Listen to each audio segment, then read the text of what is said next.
Bienvenue dans ce nouveau vlog, nous sommes le jeudi 28 septembre et hier je vous ai proposé sur Insta de me poser des questions pour qu'on apprenne un peu à mieux se connaître puisqu'il y a des questions que je vais vous retourner évidemment. Je vais beaucoup parler donc prenez, alors ça aussi c'est une vraie phrase de youtubeuse, prenez une boisson chaude, froide, des petits gâteaux, des petits biscuits à tremper, enfin mettez-vous à l'aise et installez-vous confortablement parce que j'ai pas reçu beaucoup de questions, je pensais ne pas en avoir du tout, je me suis dit quand j'ai mis la story, je me suis dit mais personne va te calculer, qu'est-ce que tu fais? Et j'avais même préparé un tag, je m'étais dit vas-y si t'as pas de réponse c'est pas grave, tu feras un tag, tu forceras les gens quand même à te connaître même s'ils ont pas envie. Mais j'ai quand même eu des réponses, enfin des questions en réponse à ma story et je suis hyper contente, merci beaucoup à celles qui ont joué le jeu.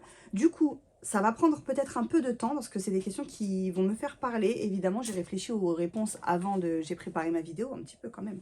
Attendez. Si je regarde là, c'est que les questions sont ici puisque je filme avec mon téléphone.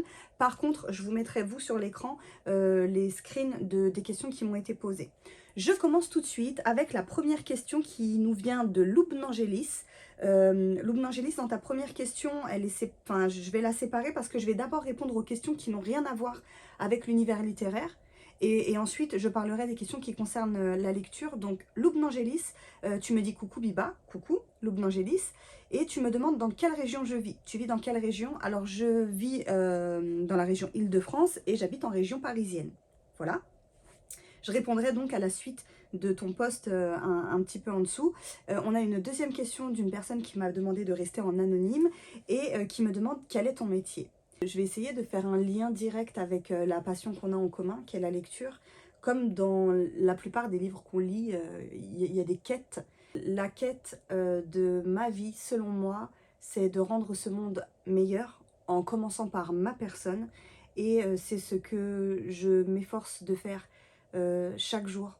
De semer du bonheur autour de moi, de laisser une belle trace de mon passage auprès des gens et sur Terre, puisque personne n'est éternel. Et voilà, donc je suis une girouette, donc je vais répondre plus précisément à ta question. Je suis professionnelle des métiers de l'enfant. J'ai commencé en étant animatrice, donc j'ai commencé il y a très longtemps, puisque j'ai un peu plus de 30 ans, mais j'ai commencé très jeune, donc il y a plus de 15 ans. J'ai été animatrice pendant quelques années, c'était hyper cool, c'était trop bien, de très belles années. Et puis j'ai voulu me professionnaliser.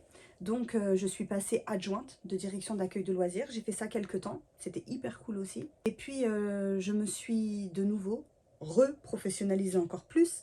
Et je suis passée directrice d'accueil de loisirs. J'ai fait ça quelques temps. Ensuite j'ai viré de bord, mais pas trop. J'ai juste arrêté les collectivités. J'ai été travailler dans des centres socio-associatifs.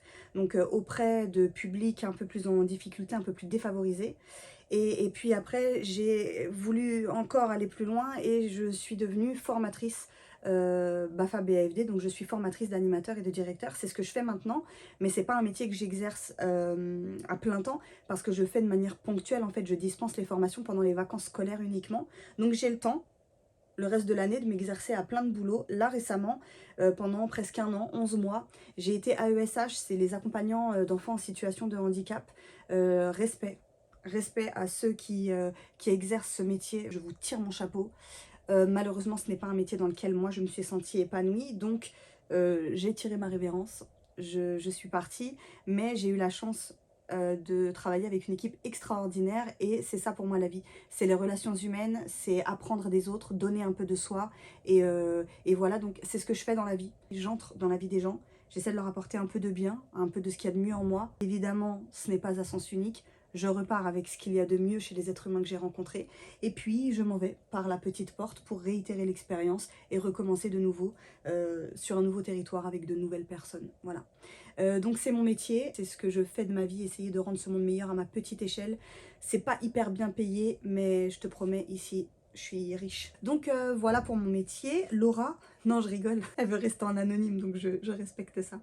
Ensuite, Loubnangelis, la seconde partie de ton post, c'était pour la lecture, quel est ton genre de prédilection? Je n'ai pas de genre de prédilection et je suis hyper contente. Je respecte ceux qui focalisent sur un genre parce qu'ils s'y sentent très bien et ils ne ressentent pas le besoin d'aller voir ailleurs. Moi, je suis hyper curieuse. Donc, il y a plein de genres que je lisais pas et auxquels je me suis essayée là récemment, la fantasy adulte par exemple. Et, si je devais dire le genre que je préfère, franchement, je ne saurais pas choisir. C'est plus facile pour moi de te dire les livres que je ne lis pas, plutôt que de te dire le genre que je préfère. Je ne lis pas de poésie, je ne lis pas d'autobiographie, ou très peu m'intéresse. Et je ne lis pas de développement personnel, les essais et tout, j'aime pas ça.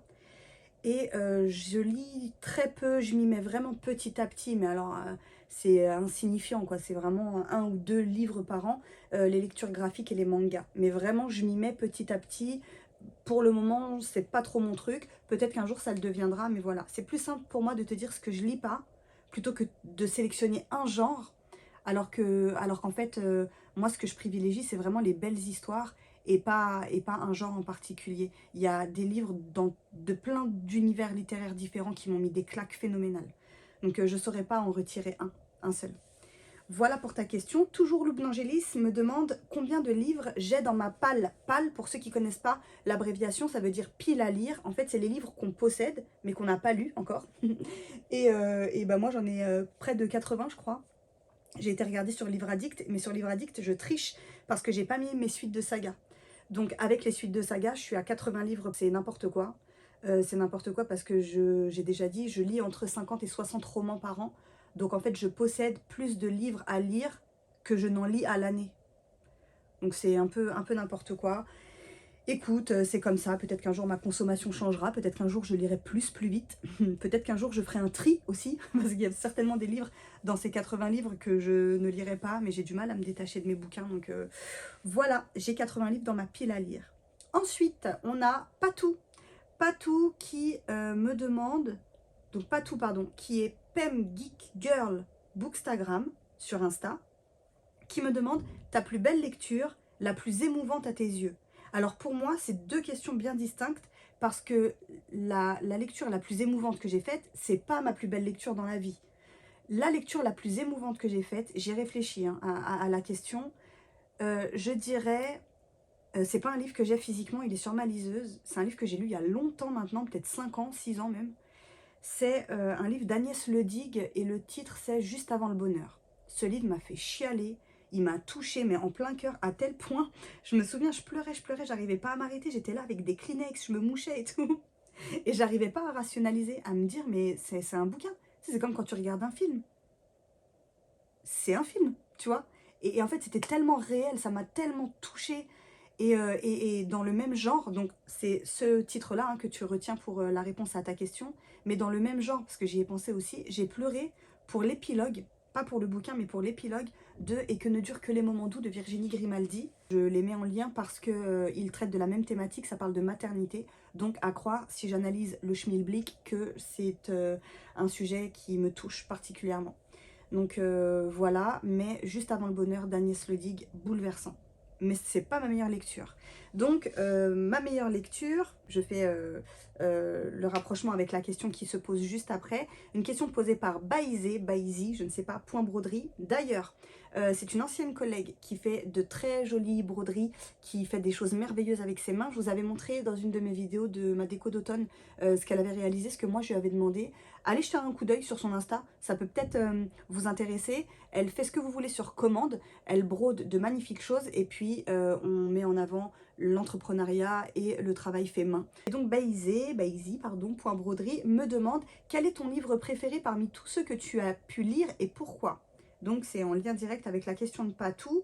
Mon livre préféré de tous les temps, je vais essayer de ne pas vous saouler avec, je vais juste vous dire pourquoi c'est mon livre préféré, je ne vais pas vous le décrire.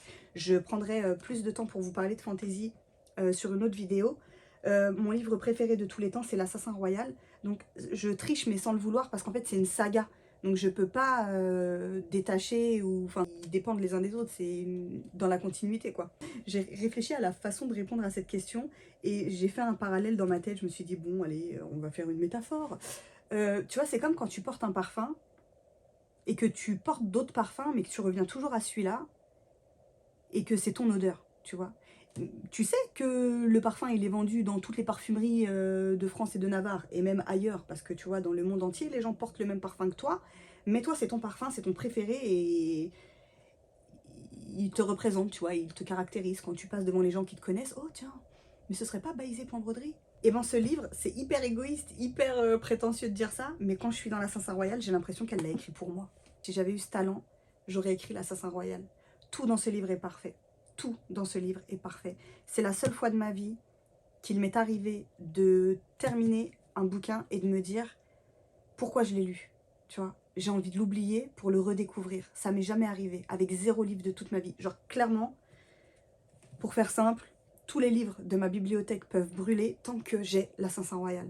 À la question, tu t'en vas sur une île déserte, t'as droit d'emmener un bouquin, t'emmènes lequel? L'Assassin Royal. Quel livre est-ce que tu pourrais relire sans arrêt, sans jamais te lasser? L'Assassin Royal. Mais j'en reparlerai dans une autre vidéo. L'Assassin Royal de Robin Hobb. Vraiment, vraiment. Ensuite, Pandart's Book. Hey, Pandart's Book. Ma fille, elle m'a appris à faire des cœurs. Comment elle m'a fait? Ah, c'est ça. C'est ça? Mais ces deux-là, on fait quoi alors? Elle m'a dit, ouais, maintenant, on fait comme ça. Ça fait un cœur. Hey, salut Jess. Donc, Pandart's Book qui me demande quel sujet aimes-tu retrouver dans tes lectures? Eh ben, c'est une question que je vais vous retourner. J'aimerais qu'en commentaire, vous me disiez, vous, quel sujet vous aimez retrouver dans vos lectures. Je trouve que c'est une question hyper intéressante qui m'a vraiment fait réfléchir. Et j'en suis arrivée à la conclusion que le sujet que j'aime beaucoup retrouver dans mes lectures, je vous en parlais la dernière fois quand je vous parlais du processus d'écriture de Melissa d'Acosta, qui disait qu'elle partait de personnages détruits et qu'elle les emmenait vers la lumière. Bah, je pense que ce que j'aime retrouver, c'est les histoires qui parlent de reconstruction et d'espoir en fait. J'aime bien, même dans la fantasy et tout, quand dans la dystopie, la SFFF, quand on part de chaos, tu vois, donc ça peut être à double sens, la reconstruction personnelle, à échelle humaine, de la reconstruction de soi, de quelqu'un qui va pas bien, qui croit qu'il est au fond du gouffre, qu'il a touché le fond et tout, et qui petit à petit comprend qu'en fait rien n'est jamais perdu, qu'on peut toujours aller mieux, qu'on peut toujours se reconstruire et tout. Et puis aussi dans les mondes de fantasy fantastique, dystopique et tout, où souvent c'est des mondes post-apo, où il n'y a plus de terre, il n'y a plus rien, machin, et on doit tout reconstruire, repartir de zéro, et voilà, et où on comprend qu'en fait bah, l'entraide, l'amour, l'amitié, la loyauté, ça permet d'avancer et de vivre dans un monde meilleur ou de devenir une meilleure personne. Voilà, c'est vraiment le genre de trame que j'aime retrouver dans les récits que je lis. Voilà pour ta question, et vous? J'aimerais bien savoir. Ensuite, toujours Jess, Pandart's Book, ton top 3 et flop de tous les temps. Donc elle veut 3 livres que j'ai adorés et 3 livres que j'ai détestés. Je commence par les flops, comme ça on finit par ceux que j'ai bien aimés. Dans mes flops, en tout premier, celui qui m'est venu tout de suite à l'esprit, c'est L'Homme-Feu de Joe Hill. Je l'ai lu pendant le premier confinement, j'ai détesté ce bouquin. Je suis désolée, vraiment, et en plus, jamais j'oserais dire qu'il est nul, qu'il est à chier, machin. Moi, je ne l'ai pas aimé, ok? Mais après, je respecte tout à fait les gens qui adorent la plume de cet auteur, Joe Hill, qui est en plus le fils de Stephen King. Donc, quand on dit que le fruit ne tombe jamais bien loin de l'arbre, peut-être qu'il y a un test de paternité à faire. Je dis rien, je dis ça, mais je sais pas. Je plaisante. Je me suis infligé cette lecture pendant le premier confinement. Il fait 1000 pages, presque. Franchement, c'était dur. J'ai pas aimé. J'ai pas d'autres mots, j'ai pas aimé. C'est le livre le plus long, le plus lent et le plus ennuyeux que j'ai lu de ma vie. C'est un post-apo que j'ai toujours. Franchement, celui qui veut essayer, je lui envoie. Allez, hop. En 1, Joe Hill, tout de suite. Et après, je mettrai des classiques. Je sais pas si c'est juste. Je pense que c'est pas juste de mettre un livre que j'ai pas terminé. Sinon, j'aurais mis Le Parfum. Et je sais qu'on sera d'accord parce que tu l'as abandonné aussi. Le Parfum de Patrick Stinkin, ou je sais même plus, c'est Patrick en tout cas, le nom de famille, je sais plus. J'ai pas aimé du tout, mais je l'ai pas terminé. Donc est-ce que c'est objectif, tu vois? Je sais pas, je saurais jamais, j'ai jamais été au bout. Sinon, j'ai en tête 2 autres classiques. J'ai pas du tout aimé L'étranger d'Albert Camus. Et j'ai pas du tout aimé L'Alchimiste de Paulo Coelho. Mais me frappez pas pour Paulo Coelho, je pense que j'étais pas dans un état émotionnel favorable à l'accueil du récit. Vous voyez ce que je veux dire? Je pense que L'Alchimiste, faut vraiment être dans le mood pour lire L'Alchimiste et comprendre ce qui s'y passe et tout. Moi, je suis passée à côté. Je suis passée à côté et j'en attendais peut-être trop parce qu'on m'en avait tellement parlé de ce livre que je me suis dit, voilà, je lis pas de développement personnel pour ces raisons-là. Parce que tu crois qu'avec un bouquin, tu vas changer ta vie, la face du monde et tout, alors qu'en fait, il se passe pas grand-chose. Et j'attendais beaucoup de L'Alchimiste et franchement, moi, j'ai pas aimé. mais c'est un best-seller mondial et je sais que beaucoup de gens l'ont apprécié et tant mieux, peut-être que je l'apprécierai à sa juste valeur à un autre moment de ma vie. Pour mes tops, je les ai préparés ici. Alors pareil, je les mets au même niveau. Je vais pas faire un top, je vais juste vous les donner dans l'ordre de lecture, dans l'ordre dans lequel moi je les ai découverts. Et bizarrement, hein, tu vois, on me demandait mon genre de prédilection tout à l'heure. Je disais que j'en avais pas, mais c'est quand même 3 immenses coups de cœur et c'est tous des contemporains historiques. Donc j'ai lu Dans la vallée de Hannah Kent. Je ne comprends pas pourquoi ce livre n'est pas plus connu. Franchement, audacieux et magnifique, envoûtant. Je vais pas tous vous les décrire, je saurais même pas. Je les ai tellement aimés que je leur rendrai pas justice en parlant parce que vraiment, juste, si ça vous intéresse, lisez-les. Je vous donne les grandes lignes. On est dans les années 1800 en Irlande et ce livre va parler de croyances, de superstitions et à quel point justement nos croyances peuvent déterminer nos choix, nos actes et déterminent ce qu'on devient et ce qu'on fait dans la vie et à quel point ça peut toucher, affecter les gens qui nous entourent, etc. C'est très contemplatif aussi, il y a beaucoup de descriptions de paysages et tout, mais c'est assez rythmé. J'ai adoré ce bouquin, tu vois, il y a des livres, des fois tu les lis et tu te dis, ouais, vas-y, tout ça pour ça, ils auraient pu faire 200 pages de moins. Bah celui-là, il aurait pu faire 300 pages de plus. Ensuite, j'ai lu Hamnet de Maggie O'Farrell. Alors ce livre, je vous ai dit, moi j'ai un truc particulier avec la maternité. En plus, on parle de gémellité dedans, donc ça me touche personnellement. On est à une époque où une famille, un foyer sans figure masculine tombe vite en décrépitude, voilà. Et on va voir la bataille que mène cette femme pour continuer d'élever ses enfants et avoir une vie plus ou moins normale, avec toutes les épreuves qu'elle va devoir traverser. On va suivre la vie des enfants de ce couple, notamment celle d'Hamnet, qui est un jeune garçon et qui va inspirer à son papa, William Shakespeare, une de ses pièces les plus connues, Hamlet, voilà, mais son fils s'appelait Hamnet. Une très belle histoire, la plume de Maggie O'Farrell est incroyable, c'est vraiment quelqu'un qui écrit très très bien, et voilà, c'est souvent des récits très tristes, très mélancoliques, qui vont pas vous mettre dans un bon mood, mais c'est des histoires que j'aime bien, qui sont très touchantes et qu'on n'oublie pas, donc je vous conseille Hamnet. Et pour le dernier, j'ai pensé tout de suite aussi à Un bûcher sous la neige de Susan Fletcher. C'est un livre qui va nous parler de sorcières. On est au cœur de l'Écosse. Et Corag, qui est une jeune femme qu'on accuse de sorcellerie, attend dans sa prison que le dégel arrive pour qu'on puisse la mettre au bûcher. Et on va rencontrer aussi un révérend qui va lui rendre visite et qui va faire sa connaissance et qui va apprendre à mieux la connaître avant qu'elle ne soit exécutée.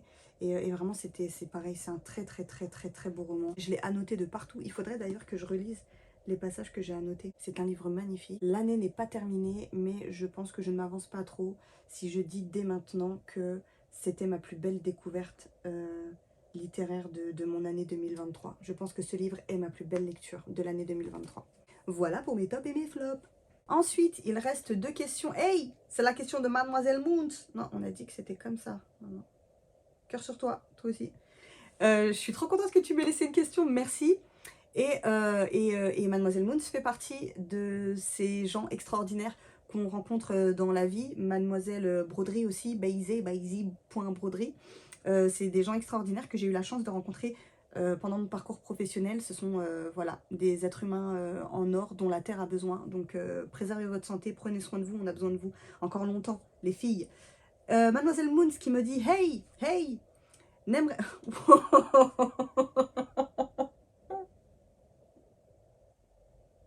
Putain, le geste, il était archi bizarre, non? Oh non. Donc Mademoiselle Moons qui me dit « Hey, hey, n'aimerais-tu pas à ton tour essayer l'écriture d'un roman, quelque chose qui te ressemble ?» Ben, je l'ai dit tout à l'heure. J'ai déjà écrit, moi. L'Assassin Royal.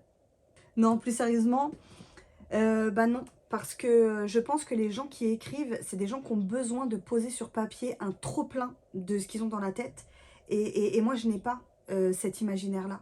Donc, je ressens pas le besoin d'écrire. Je sais parler, donc je pense que je saurais écrire. Mais malheureusement, ce que j'ai dans la tête, moi, ça pourrait rien donner de mieux qu'un livre sur le développement personnel. Parce que moi, j'axe ma réflexion tout le temps sans arrêt sur l'être humain, les relations humaines, l'importance de relations de qualité dans la vie et tout. Donc en fait, je serais capable d'écrire un livre que je ne lirais pas et que je détesterais lire, quoi.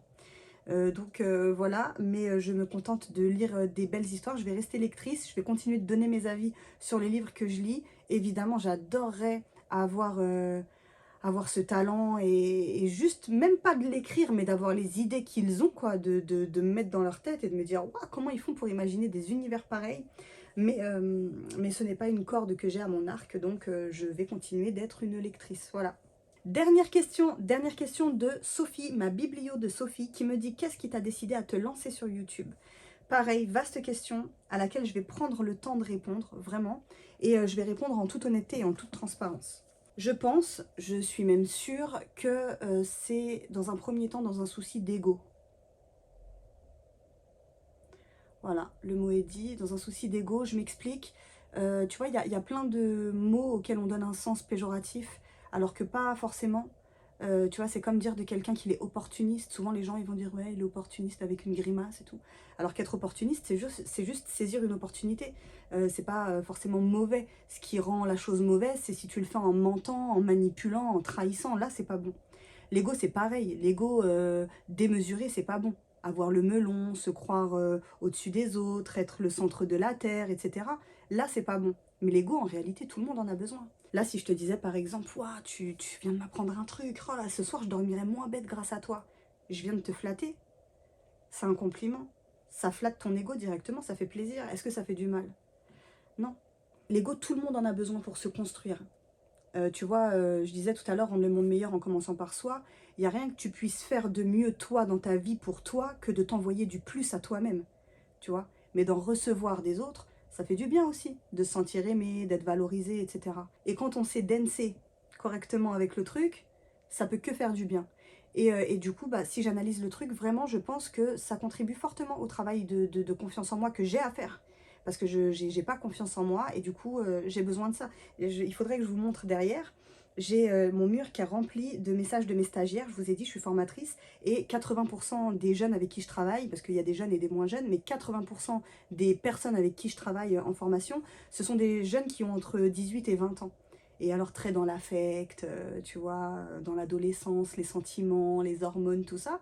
Et souvent à la fin des formations, bah, je leur dis, moi j'ai pris le parti à chaque fois de ne pas garder contact. Je vous ai dit, j'entre dans la vie des gens, j'essaie de transmettre ce que j'ai à transmettre, et puis je repars en ayant pris, bien sûr, parce que je donne de l'énergie, donc je prends un peu de l'énergie des gens, le meilleur de ce qu'ils ont évidemment, et puis je ressors par la petite porte et je ne les revois pas. Et à chaque fin de formation, je leur dis, je ne vous reverrai pas, mais je n'oublierai jamais chacun d'entre vous, parce que je repars avec une partie de vous, en moi. Et moi pareil, à la fin, on me dit oh là là, je savais pas vers quelle voie professionnelle m'orienter, tu m'as aidé, merci pour tout ce que tu m'as appris, t'es formidable, je t'oublierai jamais. J'ai des mots pleins le mur là, je les ai mis sur mon mur. Là, ils sont derrière vous, je vous montrerai un jour l'affiche. Ça ne fait que flatter mon ego. Est-ce que c'est mauvais?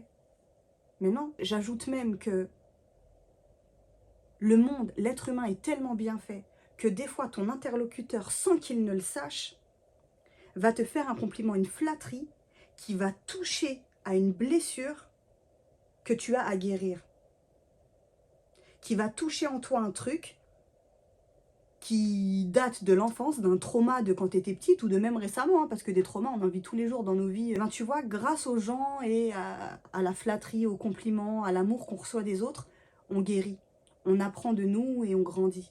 Donc très clairement, je pense que c'est par un souci d'ego, mais pour travailler sur un problème de confiance en moi que j'ai, et duquel je suis consciente, parce que je passe ma vie à m'analyser.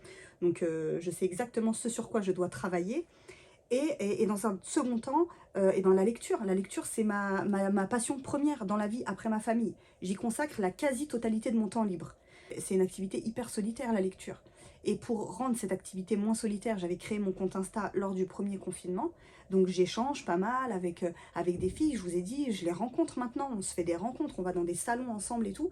Et puis je voulais que ça aille un peu plus loin. J'ai vu des filles se construire des petites communautés et tout, et je me suis dit, bah, pourquoi pas moi? J'ai rien de plus intéressant, de plus intelligent à dire que ces gens-là, mais si moi aussi je peux avoir un petit noyau de filles avec qui on se soutient, avec qui on se suit, avec qui je peux discuter, créer ce petit cocon comme ça de bienveillance autour d'un truc qui nous passionne, c'est génial. Donc voilà, les raisons de ma présence ici, c'est les raisons qui me sont venues à l'esprit quand j'ai lu ta question. Et en plus, tu es l'exemple parfait de ce que je viens de décrire, parce que nous avons déjà eu, Sophie, toi et moi, des conversations hyper riches, hyper intéressantes et hyper précieuses que je garderai toujours. Donc tu vois, on ne s'est jamais vu, on ne s'est jamais rencontré, pourtant j'ai une partie de toi en moi, tu vois. Donc voilà, c'était tout pour les questions. J'ai essayé d'y répondre avec le plus de transparence possible et j'espère que ça vous en aura appris un peu plus sur moi, que ça vous a un peu intéressé. Je vous avais dit la question de Pandart qui était les sujets que vous aimez retrouver dans vos lectures. Donc j'attends vos réponses en commentaire et on se retrouve bientôt dans un autre petit clip. Je ne sais pas encore quand, mais pour vous c'est tout de suite.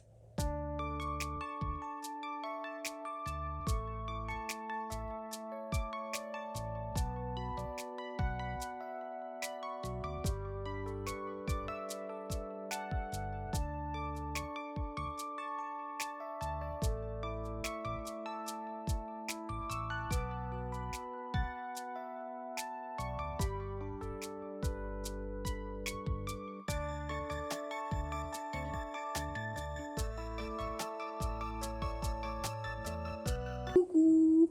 On se retrouve pour clôturer ce vlog, mais avant, je vais vous parler des lectures que j'ai terminées.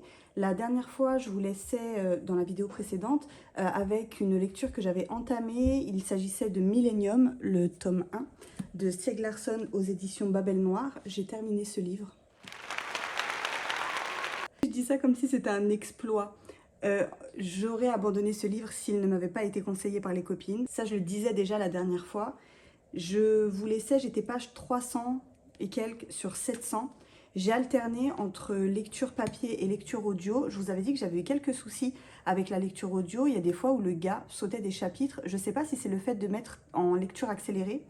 Mais ça m'est plus arrivé après. En revanche, ce qui m'est arrivé de temps en temps, c'est que le gars répète la même phrase 3 fois de suite. Donc je sais pas, il y a peut-être des bugs. C'est peut-être l'application qui a encore quelques défauts.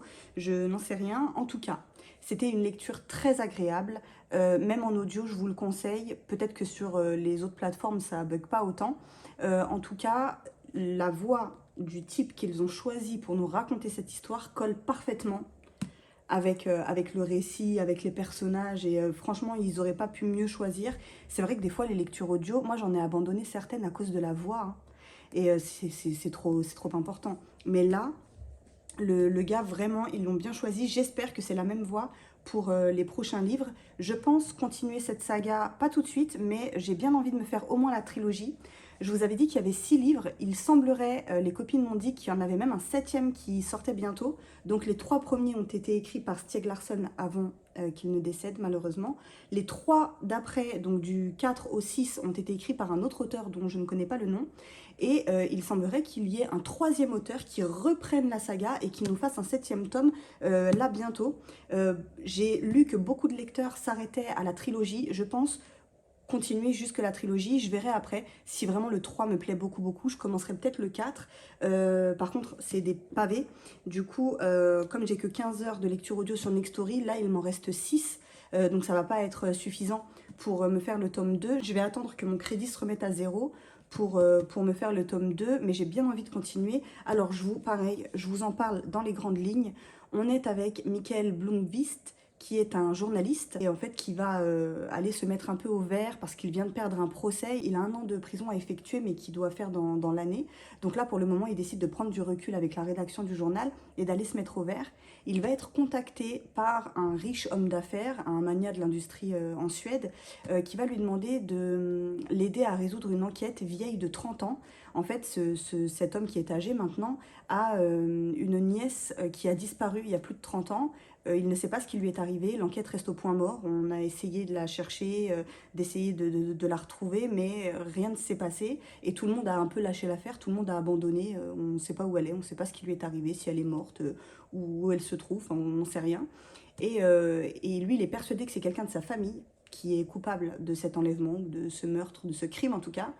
Et donc il va demander à Mikael de venir fouiner, de venir remettre le nez dans cette affaire en lui disant que peut-être qu'il y a un détail qui leur a échappé et que lui ça va lui sauter aux yeux comme voilà il est nouveau, qu'il n'en a jamais entendu parler. Là il lui dit que lui il va peut-être savoir par quel bout prendre l'affaire pour essayer de la résoudre. Ce vieux monsieur, Henrik Wenger, pourquoi il ne passe pas à autre chose 30 ans après? On pourrait se dire, bah, on la retrouvera pas, passe à autre chose, Pépère, en plus c'est même pas ta fille.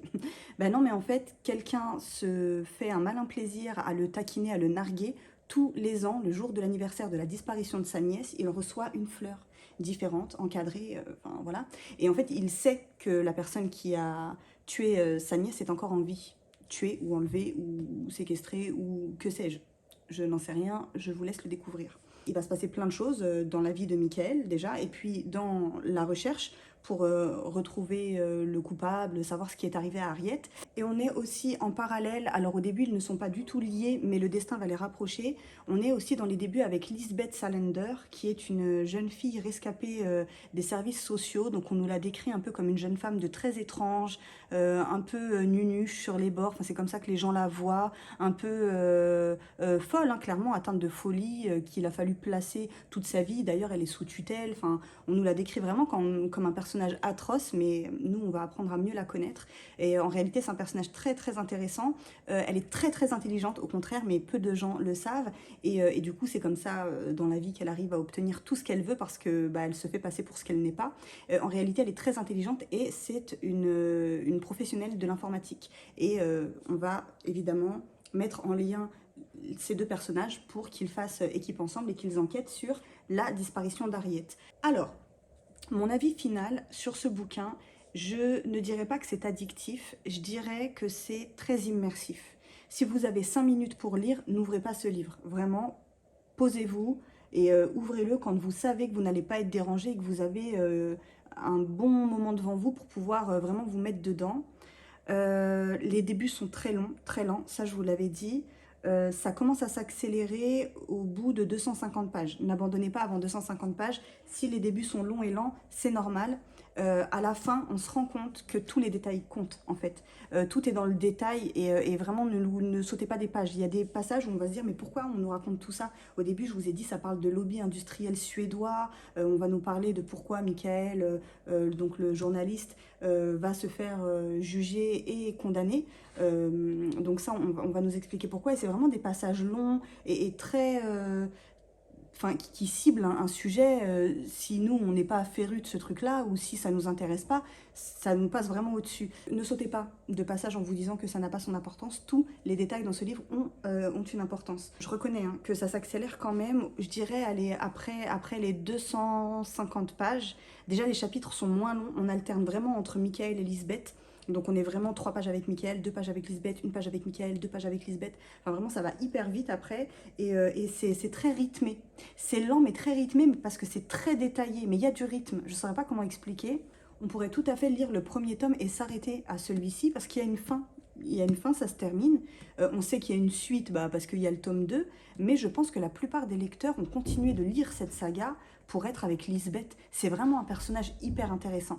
Et je ne sais pas de quoi traite le second roman de cette saga, mais en tout cas, là, on a un début d'enquête et une fin. À la fin, c'est résolu. Donc voilà, si jamais vous avez envie d'essayer Millennium, vous pouvez tout à fait essayer le tome 1 sans vous dire « Ah, j'entame une nouvelle saga qui va durer des plombes et tout ». Le tome 1 peut suffire à lui-même. Donc voilà, j'ai hâte quand même de poursuivre. Je pense que j'irai jusqu'à la trilogie. Je vais essayer de ne pas me le faire dans trop longtemps parce qu'il y a vraiment beaucoup de détails. On ne sait jamais si le deuxième reprend des trucs du premier. Je vous dirai, mais je vais essayer de pas le lire dans trop longtemps. Donc voilà ce que j'ai pensé de Millennium. Très bon bouquin, je comprends l'engouement, je comprends le succès de la saga. Voilà pour Millennium. Ensuite, je vous laissais en vous disant que j'allais commencer une lecture commune, la lecture commune de Mémoire de la forêt, le tome 2, donc je l'ai lu. C'est un livre écrit par Michael Brun-Arnaud, illustré par Sanoé, et c'est aux éditions de l'École des loisirs. Est-ce qu'on peut parler de ce livre, de la qualité? Mais je ne parle pas que de la couverture, je parle vraiment de la qualité du travail éditorial. On dit souvent, parce que moi j'ai horreur des rééditions de livres collector là, qui sont sortis 20 fois et qu'on te vend en hardback une trentaine d'euros et puis que dans 2 ans tu voudras le prochain parce qu'en fait ils ont fait un nouveau truc en édition limitée et tout. Mais il faut souligner quand il y a des maisons d'édition qui font un travail extraordinaire quand même. Le travail, tu vois, et le prix 14,50 €. Donc il y en a qui font pas que ça pour l'argent, il y en a qui sont encore passionnés. par leur boulot. Et c'est hyper cool. Donc l'école des loisirs, j'en ai pas d'autres des livres d'école des loisirs. J'ai vraiment que le premier et le deuxième tome de cette saga. Le troisième sort très bientôt le 4 octobre. La couverture est vraiment aux couleurs de l'hiver. Donc forcément, puisque celui-ci traitait de l'automne, je pense qu'on va être en plein hiver dans le tome 3. Je vais pas me le prendre tout de suite parce que j'ai pas envie de le lire cet hiver. J'ai envie d'attendre et de le lire l'hiver prochain, donc l'hiver 2024-2025. Pour parler rapidement de celui-ci, alors déjà dans le premier, la thématique principale du livre c'était la maladie d'Alzheimer. Là dans celui-ci c'était pas aussi évident. Je pense, on parle de tempête du cerveau. Dans le premier on parlait de maladie de l'oubli, donc c'était flagrant. Là on parle de tempête du cerveau, je pense qu'on parle d'AVC. À mon avis, on parle d'accident vasculaire cérébral, dont a été touché Cornelius, le grand-père d'Archibald. Archibald qui est le libraire de la librairie de Belle-Écorce. Et donc dans ce tome 2, on va venir lui reprendre la librairie. Un animal va se présenter un jour en lui disant « J'ai la preuve noir sur blanc que cette librairie n'a jamais appartenu au renard et qu'en fait elle nous appartient à nous.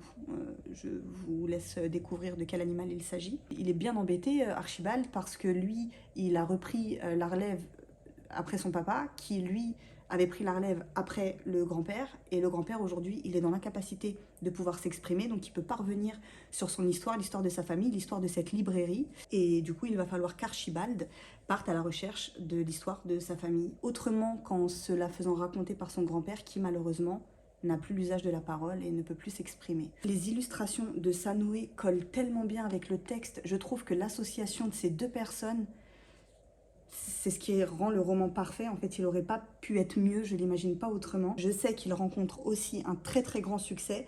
Je comprends pourquoi. Il y a vraiment une double lecture. On peut le lire avec un enfant. Alors, moi, le mien, il est très sensible, donc il a tout compris, il n'a pas voulu continuer. Mais il y a vraiment plusieurs échelles de compréhension. Un enfant qui n'a pas la notion de ce qu'est la maladie, la mort et tout, lui, la maladie de l'oubli, il ne va pas l'apercevoir comme nous. On sait. On sait ce que c'est, on sait malheureusement les dégâts que ça fait et on a conscience de ce que les gens traversent. Enfin, on n'a peut-être pas conscience de ce que les gens traversent, mais en tout cas on comprend ce que traversent les personnes qui accompagnent ces personnes atteintes de ces maladies. On peut vraiment le lire de deux manières différentes. Alors soit se dire, bon allez, je retombe en enfance et je profite de cette lecture et je la prends à la légère, quoi, avec douceur et légèreté. Et du coup, c'est juste une petite enquête familiale hyper douce, hyper mignonne, hyper sympa. Ou alors, ben, on le lit avec tout ce qu'on sait, nous, quand on est adulte. Et il y a évidemment ce côté hyper triste et hyper déchirant. Voilà. Et je vous le conseille, c'est vraiment une belle lecture. Et à la fin, je vous montre, à la fin, on a les recettes de tous les... Parce que c'est de la gourmandise, hein, ce livre, ils font que de manger là-dedans. Et à la fin, ils sont trop mignons, ils nous ont mis les recettes. Alors, on a la recette de la tarte aux amandes, dont on entend beaucoup parler dans le premier tome, là. Je ne sais pas du tout si je suis bien placée. On a la recette de la tarte aux amandes, on a la recette de la pâte sucrée, on a la recette de la tasse de chocolat guimauve. On sait tous faire du chocolat guimauve, mais bon, je trouvais ça trop mignon. On a la tarte au potiron et aux fruits d'automne, ici.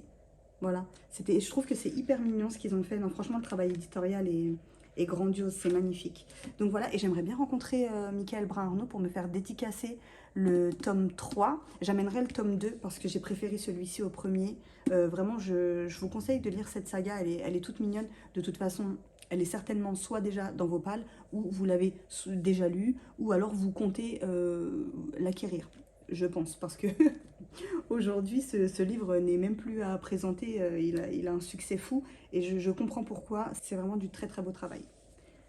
Voilà pour mes lectures. J'ai déjà commencé le montage de la FAQ, la foire aux questions, et ça faisait déjà 25 minutes, 26 minutes, je crois, de vidéo. Du coup là, avec mon petit point lecture en plus, on est pas mal, je pense.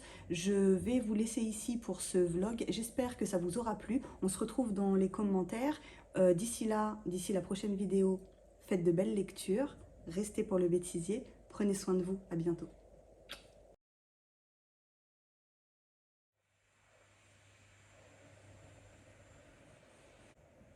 Thème geek, c'est hyper dur à dire. Thème geek girl, Thème geek girl bookstagram. Thème geek girl bookstagram. C'est la break-dance ici. Bienvenue, bienvenue. Je vais me déboîter l'épaule. Ensuite, deuxième question en anonyme, cette fois. Pourquoi je fais ça? 2 passe-partout. 3 clés. J'ai déjà écrit l'Assassin Royal, moi. Non! Il a rien.